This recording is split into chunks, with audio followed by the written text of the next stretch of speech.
I'm back. And I almost gave up, but I didn't, because we persevere and we keep going even in our times of struggle. And my time of struggle was laziness. And I'm doing a best of, worst of. I was gonna split this into 2 videos, but that kind of seemed unnecessary because I feel like those would be really short videos and it would just be easier to like put it all into one. So I'm doing the best of that I read in 2023 and the worst books, or I guess like the biggest letdowns, not necessarily like the worst. Yeah, I had a lot of DNFs this year, so I'm not counting those in my worst of. These are the best books I read in 2023 and the, I guess, worst or biggest letdowns that I read in 2023. As I try to be sustainable and also sustainable with my wallet, I don't have all of these books physically. Some of them are on my Kindle, but I feel like that's weird to just hold up my gray Kindle and like show. And a lot of them were library books, or I also moved countries and continents in the middle of this year because I was living in Ireland and now I'm back home in Florida. So I had a lot of books that I bought in Ireland, but now I don't have them anymore because I had to donate them because I didn't have enough room. Sorry for not having visual aids for every single thing. I definitely don't have a visual aid for every single worst book I read or like books I didn't love because I only have so much space. So I'm very mindful of like how much I'm consuming, how much I'm buying, and how much I'm like keeping versus if I don't like a book, why would I keep it? I'm gonna start out with the best of just because I feel like that's not as juicy. I don't know. I'm gonna keep it classy in the beginning. First book that I read recently that really surprised me and that I really fell in love with was Check and Mate by Ali Hazelwood. I have never read an Ali Hazelwood book before now. I'm not an adult romance person. I love a good romance subplot. Pretty much I can't read a book if there's not like a romance subplot of some kind, but strictly romance, not a big fan, which I think is why this surprised me because it's really heavy on like the technical side of chess and describing chess, and like many people I really liked The Queen's Gambit. I am a very smart person, I would say, but my brain is not smart enough for chess. That's like too much strategic, like almost math. I don't know. I really love a good rivals to lovers, enemies to lovers, unless it's a fantasy book, doesn't feel realistic. Like the relationship, it was really easy to read. Like I didn't want to put it down. Yeah, Check and Mate, I would recommend. I have only heard good things, which is why I even picked it up in the first place. Because I was like, well, everyone else is saying it's good. You don't usually hear that. The second favorite, actually, like this is my #1 book that I read this year, but it's Divine Rivals by Rebecca Ross. I think I already talked about this in a previous video, but oh my god, this book. Like, if you've read it, you know.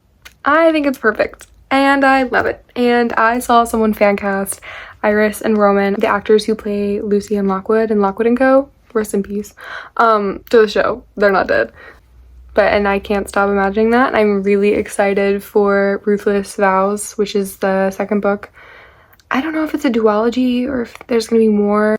I don't know why that book doesn't come out before Christmas because I wanted it for Christmas, but it comes out the day after Christmas. So I ordered it anyways. I'm so excited. I love Divine Rivals. This is probably one of my new favorite books of all time. It's so good. Also another like rivals to lovers. So I'm kind of sensing a theme.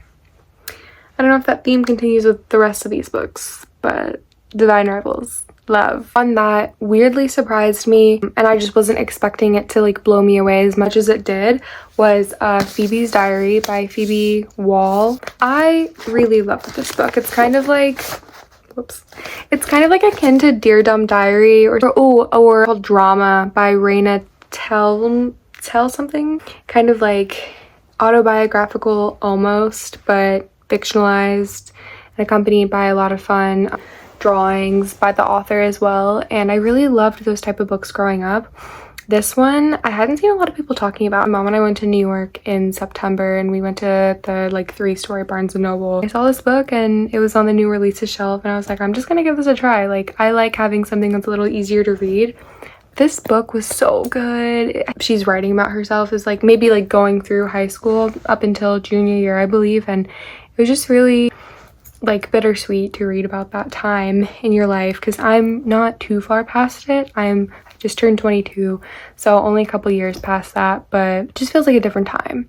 And I think this is a really great book for younger, like female identifying people to read. And yeah, really loved Phoebe's Diary. To save a little time, I'm going to talk about these two books in tandem because they kind of go together in terms of like why I liked them as well as their content. They are Emily Wilde's Encyclopedia of Faeries and then Half a Soul by Olivia Atwater.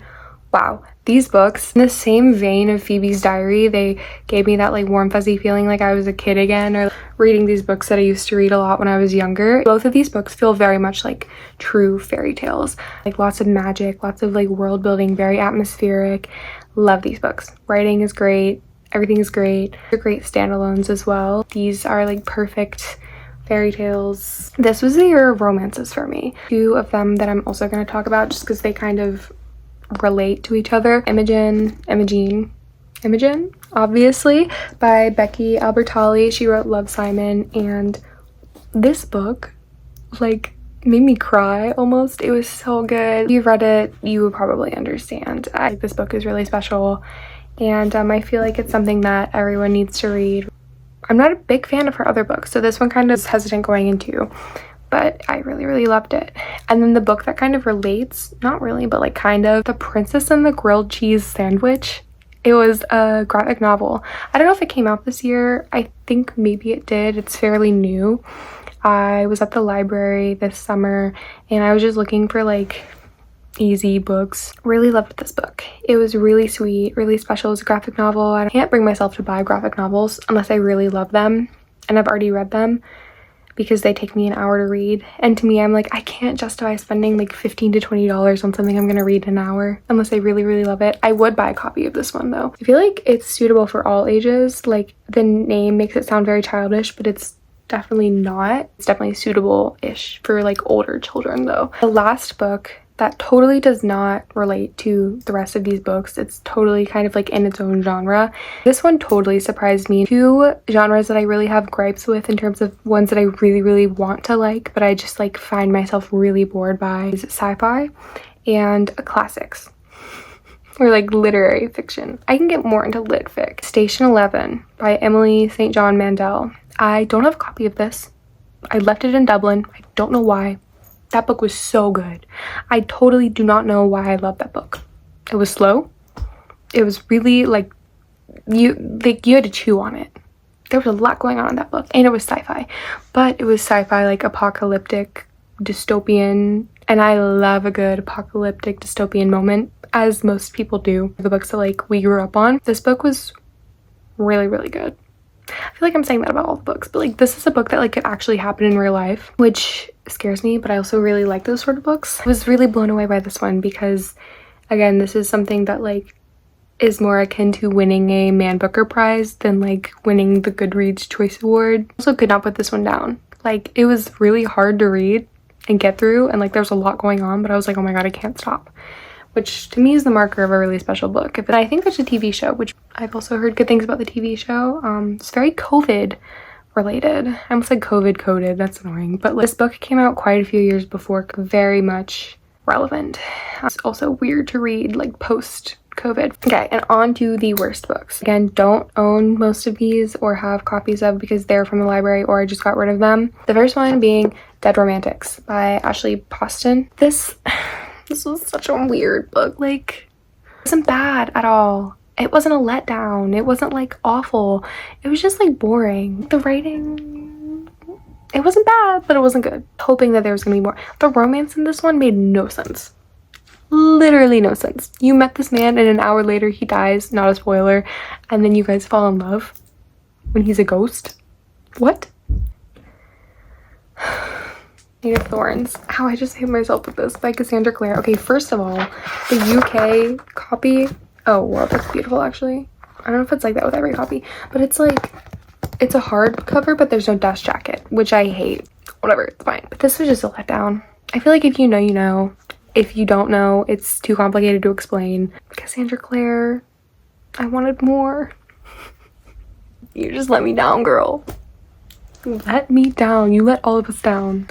Please, if you really liked Chain of Thorns or it wasn't a letdown to you, please tell me. I would be so curious to know why.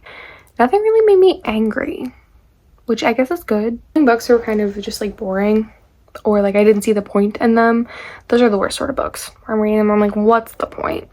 Like, I am not a classics person, as I will, like, take a shot. Don't take a shot because you'd be dead, but take a shot every time I say I don't like classics.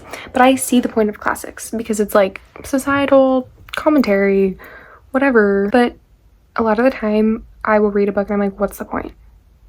Things are just happening. I'm not a slice of life person in movies or TV shows or books. So these were kind of, the following books are kind of just like boring, a slog. So kind of rapid fire, Spells for Forgetting by Adrienne Young. That was also a letdown just because I love Adrienne Young. That book was boring. I'm sorry. She's a wonderful writer. She is truly very talented. And I love that she lives in like the Appalachia area just because I love North Carolina. I don't know, so that endears her to me more. But this book was just like, well, girl, I don't know. But it was really beautifully written, so it's kind of like a toss-up. And Out of Character by Jenna Miller. This book was weird. I kind of blocked it out. Like, I bought it at Barnes & Noble. The cover was really nice. Kind of giving middle school. That's all I can say. I hope that explains. It was giving middle school. Ghosted by Amanda Quain. Also a book that kind of served, like, had a interesting premise, but then served no real purpose, because this was a book about kind of the ghost. Like, it's just right next to me. Like, with Dead Romantics, it's like that ghost vibe where it's supposed to be spookier. You want more spooky elements. I'm not a horror person, but like a little scare every now and then, a little jump scare. This was also a weird romance that didn't really feel, it felt a little more realistic than a lot of romances I read, but also like there was no actual ghost hunting. It was just like, that was the premise, and then it was actually just a romance. I wanted both. Give me like high stakes tension, oh my god, we're on a ghost hunt, like we might die, confession in a dire time. I don't know. This was just like weird, low stakes, I suppose. And finally, I would say another big letdown, Daisy Jones and the Six. I like Taylor Jenkins Reid, but Daisy Jones and the Six, I think I talked about this in my last video, but that just kind of let me down because I was expecting more drama. I don't know.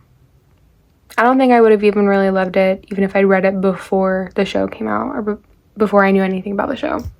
So I feel like I just rambled a lot, and probably none of that was eloquent. I bet sometimes you just vibe with a book, sometimes you don't. And unfortunately, this year was the year of a lot of DNFs, 3-star, but not 3-star like solid, just like 3-star like whatever. So I'm hoping, fingers crossed for next year, I might do a 2024 anticipated releases.